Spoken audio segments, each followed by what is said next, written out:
नमस्कार, मेरा नाम अनूप नारायण सिंह है और आप बिहारी खबर के डिजिटल प्लेटफॉर्म को देख रहे हैं। पटना में बिहार में 13 से 17 मई तक चल रही बाबा बागेश्वर धाम वाले पंडित धीरेन्द्र कृष्ण शास्त्री की हनुमत कथा आज समाप्त हो जाएगी। यह कथा कई मायनों में ऐतिहासिक रही।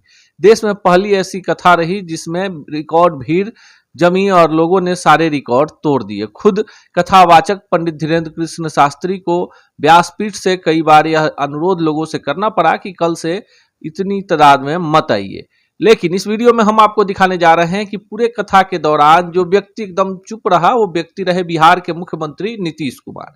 आखिरकार पत्रकारों ने नीतीश कुमार से सवाल पूछा कि केंद्रीय मंत्री और भाजपा के तमाम नेता बाबा की आरती उतार रहे, इस पर क्या प्रतिक्रिया है। नीतीश कुमार ने कहा कि हम मुख्यमंत्री के तौर पर बिहार में सभी धर्मों के और धर्मगुरुओं का आदर करते हैं। संविधान और कानून से ऊपर कोई नहीं है। जो लोग एजेंडा के तहत ऐसा कार्य कर रहे हैं उन्हें माकूल जवाब दिया जाएगा, पर जो लोग बिहार आते हैं या पूर्व में भी आते रहे हैं और अपने अपने धर्म का प्रचार करते रहे हैं उन्हें कोई आपत्ति नहीं है। साथ ही साथ बिहार के मुख्यमंत्री नीतीश कुमार ने देश भर में चल रही विपक्षी एकता पर भी मुंह खोला और पत्रकारों के सवालों का जवाब दिया। परिणाम किस तरीके से देखते हैं आप? कर्नाटक चुनाव पर तो जिस दिन चुनाव का रिजल्ट आया है उसी दिन हम सब लोगों ने बधाई दिया है। कांग्रेस पार्टी को उसमें जीत हुई है, उनको बधाई दिया है और पहले से भी इस बात की संभावना थी कि वहाँ उनको पूरा बहुमत प्राप्त हुआ, बहुत अच्छा बहुमत प्राप्त हुआ। इसके लिए हम लोग बधाई देते हैं। अब जल्दी से जल्दी उनकी सरकार बनेगी, अपना उसी में भी चयन कर रहे हैं कि कौन बनेगा मुख्यमंत्री, उसी हिसाब से अपना हो रहा तेजी से। तो दक्षिण के राज्यों में भी सर आप जाएंगे सर? देखिए, हम आपको बता रहे हैं कि ये सब हो गया है। हम लोगों की बातचीत अनेक पार्टियों से हो चुकी है जी। अब उनके यहाँ चूंकि चुनाव था, चुनाव के बाद हो जाएगा उनका, और जब पूरा हो जाएगा तब डेट वगैरह हम लोग उसी समय उसके बाद निर्धारित करेंगे। इसलिए अभी कोई खास और नई बात नहीं है, क्योंकि हम लोगों को जितना मिलना था सब लोगों से बातचीत कर चुके हैं और जगह जगह पर तो जब भी गए हैं तो सब लोग बोले हैं, इसलिए आपको मालूम ही है।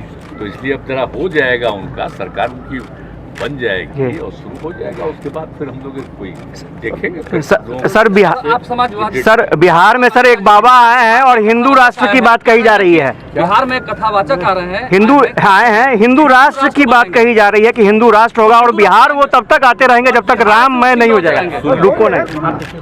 आजादी की लड़ाई हुई और कौन आजादी की लड़ाई लड़े? आज जो लोग लड़ करके आज जो बना संविधान बना सब लोगों की सहमति से, और जो बापू ने जो कुछ भी किया, राष्ट्रपिता महात्मा गांधी ने और सब लोगों ने किया, तो जो नामकरण है अब उस नामकरण को ना स्वीकार करना चाहिए, उसके बाद कुछ बदलना चाहिए। हमको तो आश्चर्य होता है कि आजकल पता नहीं है, और इस सब की प्रचार इसलिए हो रहा है कि अब वहाँ वाले जिस तरह से बिहार देश भर के मीडिया पर जिस तरह का वो कब्जा किए तो बातें नहीं आता है। इसको कोई बताता है क्या है बिहार, देश का नाम क्या है आप जरा बताइए। तो देश का नाम है, उसको बदलिएगा। अब आजादी की जो लड़ाई हुई, अब अभी जो सब बोल रहे हैं उनका कोई जन्म उस समय का था? आप जरा बताइए।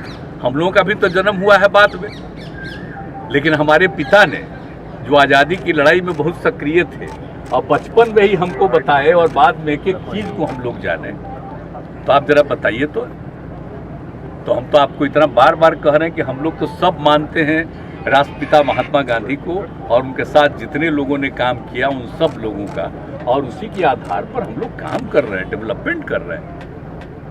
और जहाँ भी हम लोग जा रहे हैं लोगों से मिल रहे हैं, सब लोगों के बीच में ये बात हो रही है। लेकिन हमको तो कुछ कुछ आश्चर्य होता है कि सबकी क्या जरूरत है बोलने की। सर किसी भी धर्म को मानिए, अपने ढंग से करिए, उसमें कोई रुकावट है?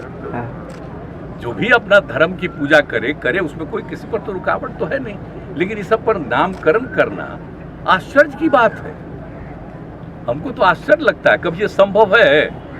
कोई कर सकता है? सब बिहार से करने की कोशिश करते हैं। नामकरण हुआ है, बताइए साहब आप लोग। राममय बोल रहे हैं सर कि राममय, तो राममय नहीं है अभी क्या सर? राममय कर देंगे ऐसे बोल रहे हैं, राममय कर देंगे। और बिहार से ही शुरू करें। अब आप जरा बताइए ना, राम हो कृष्ण हो कोई हो, जिनका भी धर्म करते करिए ना भाई, तो उसमें कौन रुकावट है? किसी भी धर्म को मानते हैं और आप जानते हैं ना कि इस देश में 7 धर्म है और एक तो बहुत कम है वहाँ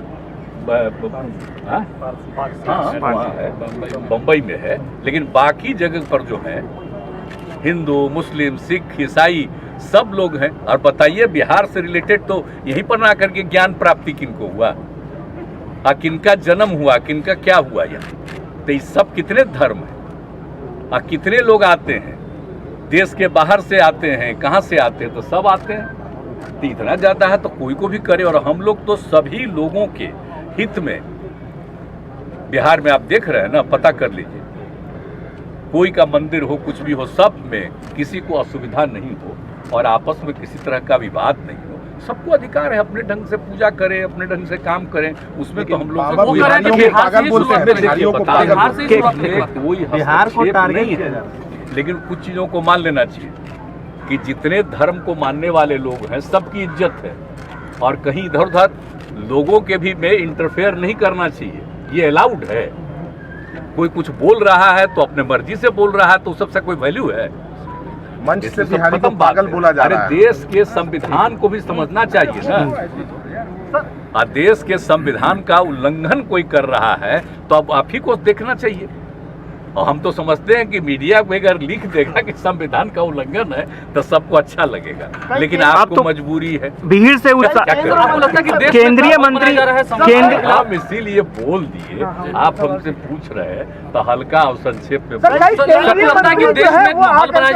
केंद्रीय मंत्री आरती उतार रहे हैं। अरे भाई देखिए, एक बात सुन लीजिए, कोई भी आदमी को जो भी पूजा करना है, कोई करना है वो अपना करे, लेकिन इससे कोई मतलब नहीं है, वो व्यक्तिगत चीज है।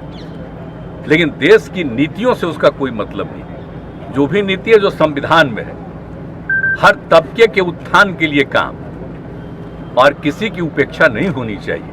और हम लोग तो देख रहे हैं कि सबको इज्जत करते हैं, कोई धर्म को मानने वाला सब कुछ होता है सर। इसीलिए इन सब चीजों पर किसी को आपको लगता है सर कि देश में माहौल बनाया जा रहा है संविधान के खिलाफ? और कोई नहीं, संविधान के खिलाफ कोई क्या माहौल बनाएगा? आपको संविधान में परिवर्तन करने के लिए ये पता है ना, संविधान में कोई परिवर्तन करेगा तो आपको लोकसभा में और राज्यसभा में 2/3 मेजॉरिटी से ऊपर रहेगा, तब ना कोई संविधान में संशोधन करेगा। ऐसा कोई मतलब है? या संविधान में कोई चीज होता है, इतना बार संविधान बना, कोई जरूरी चीज अगर आवश्यकता हुई तो कुछ जोड़ा गया, तो सारे पार्टियों की सहमति से ना हो रहा है जी। तो इसलिए इसमें कोई बात नहीं, हमको तो आश्चर्य होता है, इन सब चीजों कोई मतलब नहीं। सर, बाबा के समर्थक बोल रहे हैं कि सरकार ने सहायता नहीं दी है कार्यक्रम। हम लोग कौन धर्म के जितने हैं, हम आपको बता रहे 7, इन 7 जगह जब हम केंद्र में भी थे, श्रद्धेय अटल जी की सरकार में, उस समय भी और बाद में भी हम कहाँ नहीं गए। देश भर के हर कोने में जा करके हम देखे हुए हैं।